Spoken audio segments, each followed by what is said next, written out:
نساء النبی لستن کاحد من النساء، اے نبی کی بیویوں تم عام عورتوں کے مانند نہیں ہو۔ تو کیا وہ عورتیں نہیں تھیں؟ عورتیں تو تھیں۔ کیا ان کے احساسات عورتوں والے نہیں تھے؟ وہ تو تھے۔ کیا بات ہے، تم نبی کی بیویاں ہو، تمہیں اسوہ بننا ہے۔ ان اتقیتن فلا تخضعن بالقول، اگر تمہیں واقعی اللہ کا تقوی اور خوف ہے تو کسی اجنبی سے اگر بات کرنے کی ضرورت پیش آ جائے تو اپنی آواز میں لوچ مت پیدا کرو۔ فیطمع الذی فی قلبہ مرض، کہ جس شخص کے دل میں کوئی روگ ہے، گندگی ہے، وہ کوئی آس لگا بیٹھے کہ یہ جو مجھ سے گفتگو کر رہی ہیں، جس انداز میں کر رہی ہیں، جس لگاوٹ کے ساتھ کر رہی ہیں، تو کوئی نہ کوئی موقع ہے میرے لیے۔ انا للہ و انا الیہ راجعون، کڑک آواز میں بات کرو۔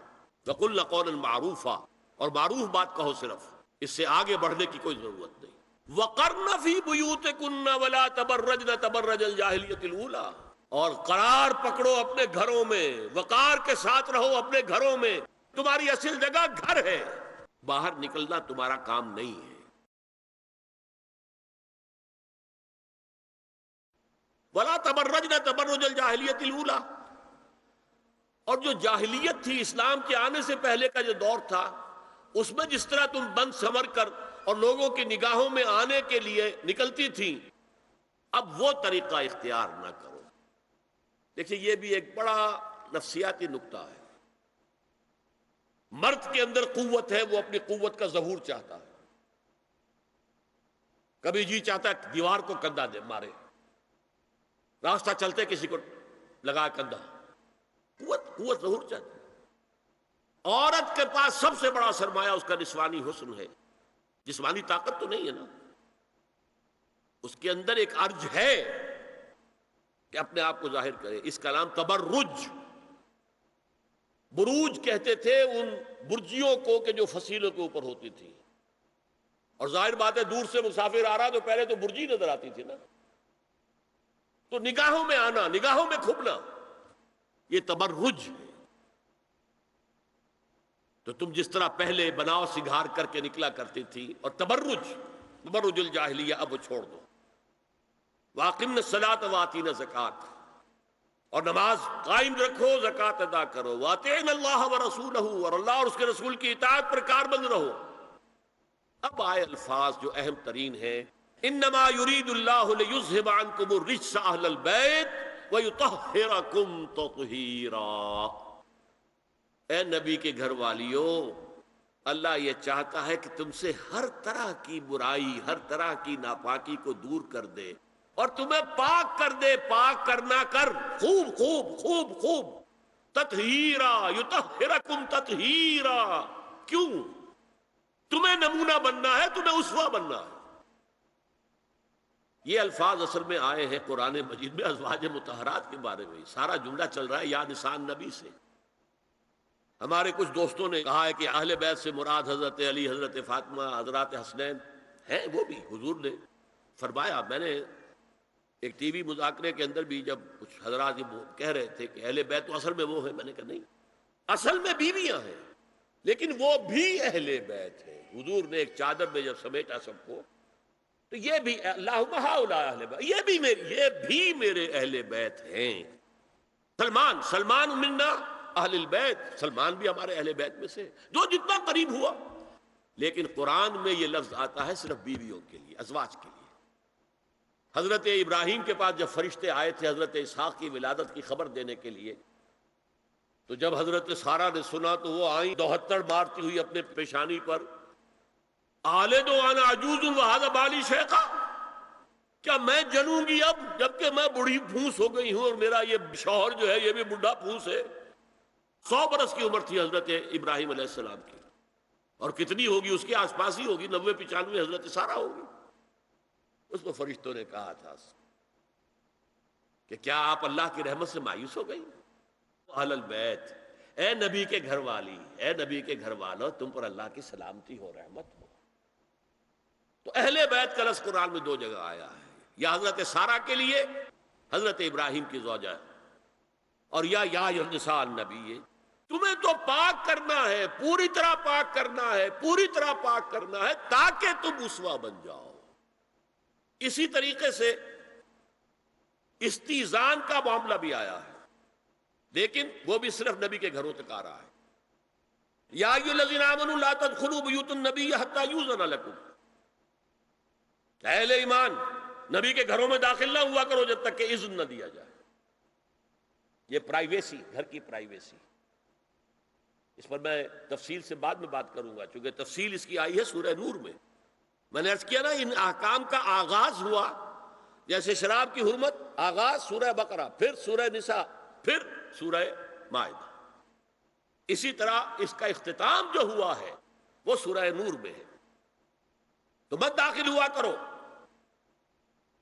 اور اس کے بعد فرمایا وَإِذَا سَأَلْتُمُوهُنَّ مَتَاعًا فَاسْأَلُوهُنَّ مِنْ وَرَاءِ حِجَابٍ، اور دیکھو اگر نبی کی بیویوں سے کوئی چیز مانگنی ہو تو پردے کی اوٹ سے مانگو۔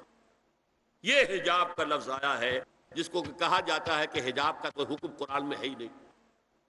پہلے وہاں کے گھر کھلے ہوتے تھے پر کوئی پردہ وردہ نہیں ہوتا تھا، اور گھر کوئی کنالوں کے اور ایکڑوں کے تو نہیں ہوتے تھے، چھوٹے چھوٹے گھر۔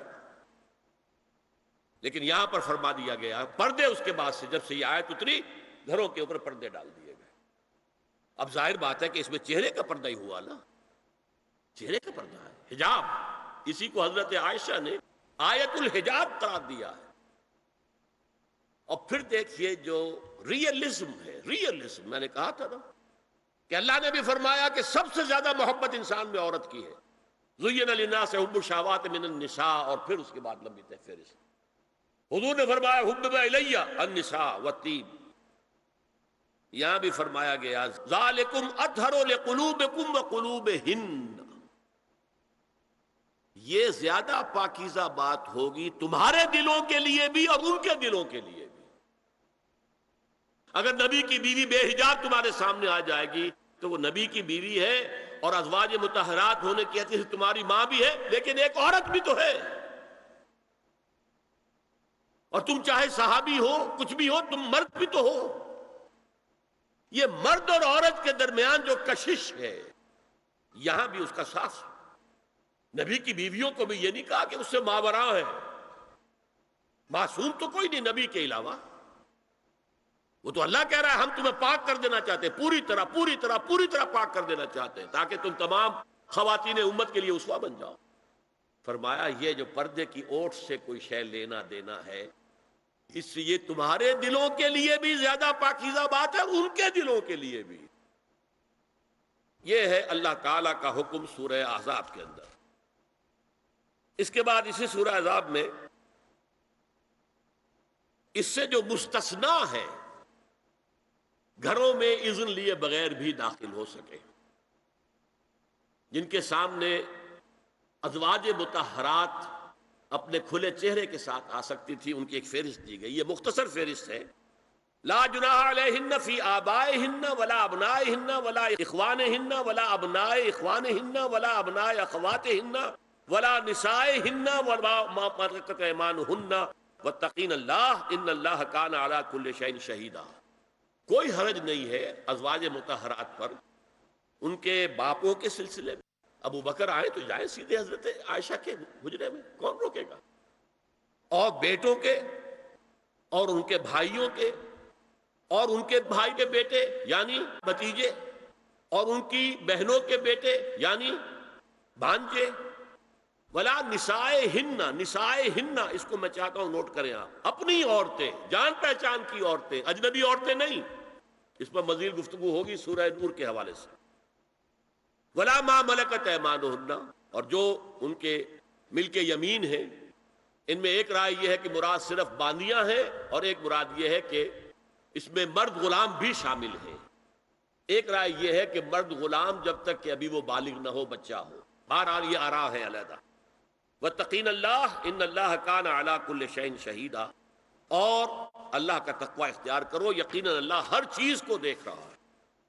اب آئیے سورہ نور کی طرف۔ اب میں یہاں پر سورہ نور میں آغاز جو ہوا ہے سورہ نور کا، وہ سب کو معلوم ہے، زنا کی کیا حد ہے، سزا کیا ہے۔ غیر شادی شدہ زانی یا زانیہ، اس کی سزا 100 کوڑے، اور اگر کوئی الزام لگائے اور ثبوت پیش نہ کر سکے، 4 گواہ نہ لا سکے، تو قذف کی حد کیا ہے، 80 کوڑے۔ اس کے بعد اصل میں جو زنا کا سد باب کرنے کے لیے احکام ہے وہ آئے ہیں۔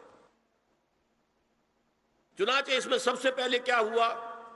استیزان کا حکم بڑی تفصیل کے ساتھ آیا، بہت تفصیل کے ساتھ آیا۔ یا ایھا الذین آمنوا لا تدخلوا بیوتا غیر بیوتکم حتی تستأنسوا وتسلموا علی اہلہا ذالکم خیر لکم لعلکم تذکرون۔ اہل ایمان ہرگز مت داخل ہو اپنے گھروں کے علاوہ کسی اور گھر میں جب تک کہ تم ان کے ساتھ مانوس نہ ہو جاؤ، اذن نہ لے لو، ان پر سلام نہ کرو، یہی تمہارے لیے بہتر ہے۔ اس کے بعد تفصیل آئی ہے، اس میں میں اس وقت نہیں جا رہا ہوں۔ اور جو لوگ اس پر عمل نہیں کرتے ان کے بارے میں حضور کیا کچھ فرما رہے ہیں یہ آپ سن لیجئے، بہت سخت احکام ہے۔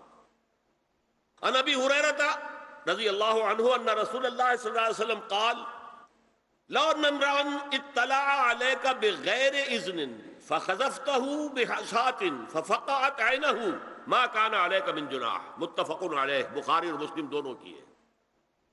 اگر کوئی شخص تمہارے گھر میں بغیر اجازت کے داخل ہو جائے اور تم اس کی سزا کے طور پر اس پر کنکریاں پھینکو اور اس کی آنکھ پھوٹ جائے کنکری سے تو تم پر کوئی گناہ نہیں ہے۔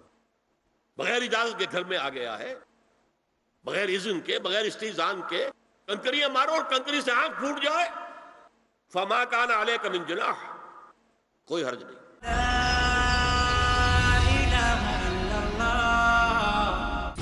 20 سے زائد علماء کرام نظر آئیں گے ایک ساتھ ایک پلیٹ فارم، پیس ٹی وی پر۔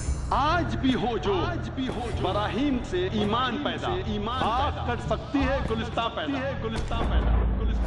جن کا مقصد، جن کی کوشش کہ اللہ کے بندوں تک اللہ کا پیغام پہنچایا جائے، اسی سے دنیا میں امن و امان قائم ہو سکتا ہے۔ ایسے ہی لوگوں کے لیے امن و سلامتی اور شانتی، اور یہ لوگ ہدایت پر ہیں۔ ہدایت اور نجات کی راہ بتانا، پیارے رسول کی نصیحت، پیارے رسول کی وصیت، اسلام ساری دنیا کے اندر امن و چین قائم کرنے کے لیے آیا ہے۔ اس کے مطابق ہم اپنی زندگی کو بنائیں کہ مسلمانوں تم جنت میں داخل نہیں ہو سکتے جب تک ایمان والے نہ ہو جاؤ۔ حق اور انصاف کی راہ پر لانا، ہماری پریشانیوں کا علاج قرآن اور سنت ہے جو اللہ تعالیٰ کا پیغام ہے۔ عبادات اتنی آسان دنیا کے کسی مذہب میں نہیں۔ محبت اور امن کی راہ پر چلانا، محمد رسول اللہ صلی اللہ علیہ وسلم کے نقش قدم پہ چلیں۔ قیامت تک آپ کی سنت، آپ کی شریعت قابل عمل ہے، واجب العمل۔ ہر مسلمان کا فرض ہے کہ وہ اسلام کا پیغام دوسروں تک پہنچائے، کیونکہ اسلام کا ہر سبق، ہر قانون عام کرتا ہے محبت کا چلن۔ راہ امن، ہر پیر سے سنیچر رات 7:30 بجے اور دوبارہ صبح 11:30 بجے انڈیا میں پیس ٹی وی اردو پر۔ Dialogue, discussion, debate, rebuttal, conclusion. Eliminate misconceptions about religion. Get enlightened. Witness Dr. Zakir Naik in a battle of words in Crossfire. آج رات 8:30 بجے اور دوبارہ صبح 8:30 بجے انڈیا میں پیس ٹی وی اردو پر۔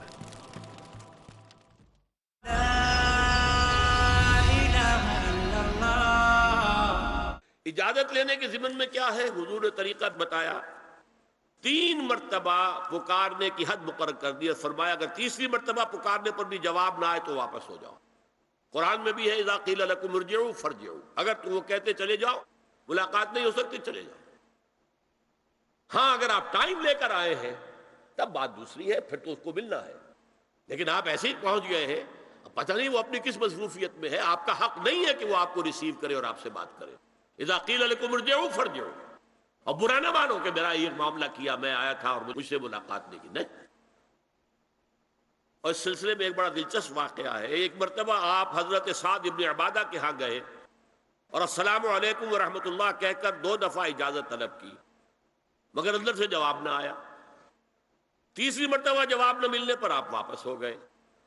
حضرت سعد اندر سے دوڑ کر آئے اور عرض کیا یا رسول اللہ، میں آپ کی آواز سن رہا تھا مگر میرا جی چاہتا تھا کہ آپ کی زبان مبارک سے میرے لیے جتنی بار بھی سلام و رحمت کی دعا نکل جائے اچھا ہے، تیسری مرتبہ بھی آپ کہیں۔ پھر دوڑ کر آئے اور لپٹ گئے حضور سے صلی اللہ علیہ وسلم. یہ ہے استیزان کا معاملہ. اب آ رہی ہے اصل آیت. قل للمؤمنین یغضوا من ابصارہم ویحفظوا فروجہم ذالک ازکی لہم ان اللہ خبیر ما یصنعون. وقل للمؤمنات یغضضن من ابصارہن ویحفظن فروجہن ولا یبدین زینتہن الا ما ظہر منہا وَلْيَضْرِبْنَ بِخُمُرِهِنَّ عَلَى جُيُوبِهِنَّ وَلَا يُبْدِينَ زِينَتَهُنَّ إِلَّا لِبُعُولَتِهِنَّ أَوْ آبَائِهِنَّ أَوْ آبَاءِ بُعُولَتِهِنَّ أَوْ أَبْنَائِهِنَّ أَوْ أَبْنَاءِ بُعُولَتِهِنَّ أَوْ إِخْوَانِهِنَّ أَوْ بَنِي إِخْوَانِهِنَّ أَوْ بَنِي أَخَوَاتِهِنَّ أَوْ نِسَائِهِنَّ أَوْ مَا مَلَكَتْ أَيْمَانُهُنَّ أَوِ التَّابِعِينَ غَيْرِ أُولِي الْإِرْبَةِ مِنَ الرِّجَالِ أَوِ الطَّفْلِ الَّذِينَ لَمْ يَظْهَرُوا عَلَى عَوْرَاتِ النِّسَاءِ وَلَا يَضْرِبْنَ بِأَرْجُلِهِنَّ لِيُعْلَمَ مَا يُخْفِينَ مِنْ زِينَتِهِنَّ وَتُوبُوا إِلَى اللَّهِ جَمِيعًا أَيُّهَا الْمُؤْمِنُونَ لَعَلَّكُمْ تُفْلِحُونَ. یہ لمبی آیت ہے.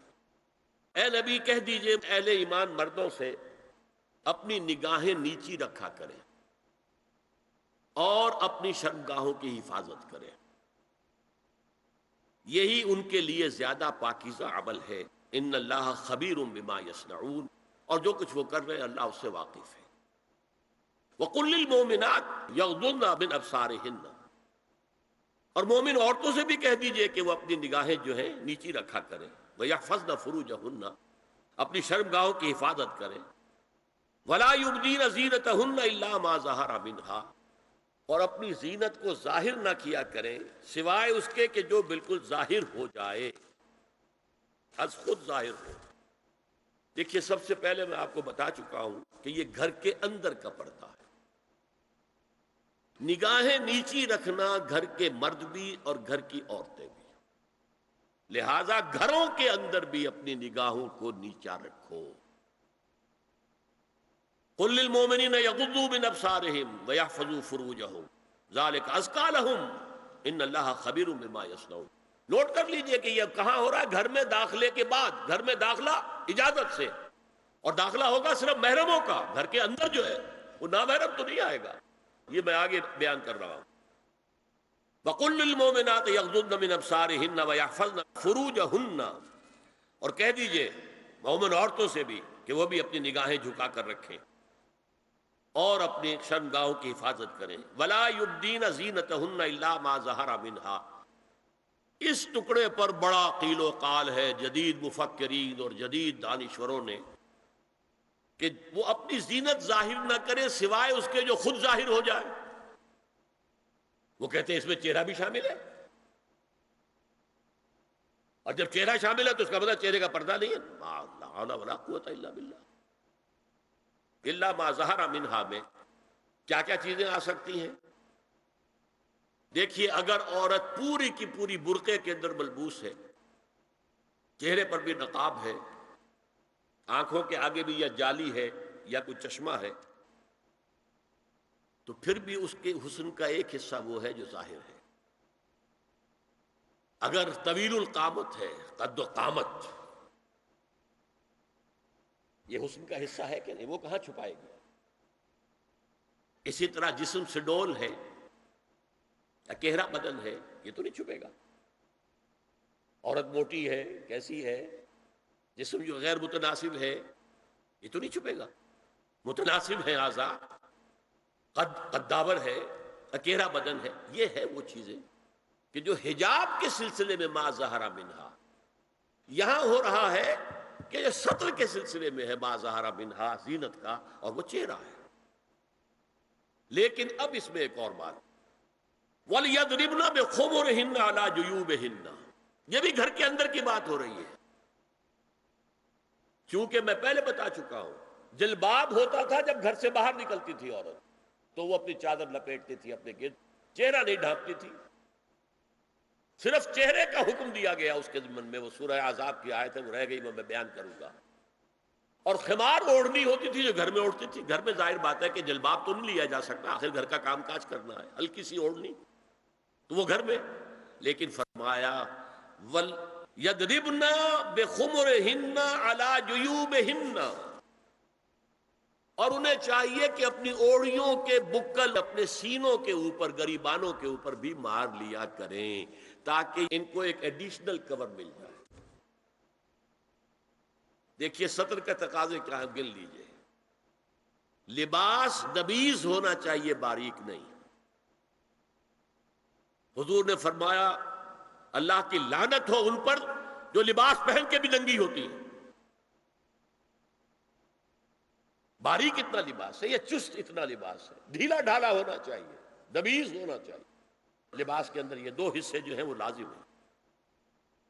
اور پھر سینے پر، اب ظاہر بات ہے کرتا پہنا ہوا ہے، ڈھیلا ڈھالا ہے، پھر بھی ان پر ایک اضافی اوڑھنی سر پر سے لے کر اور اپنے اس گریبان کے اوپر بکل مار لینا، تاکہ یہ جو نسوانی حسن کا دوسرا مظہر ہے، پہلا چہرہ سب سے بڑا چہرہ۔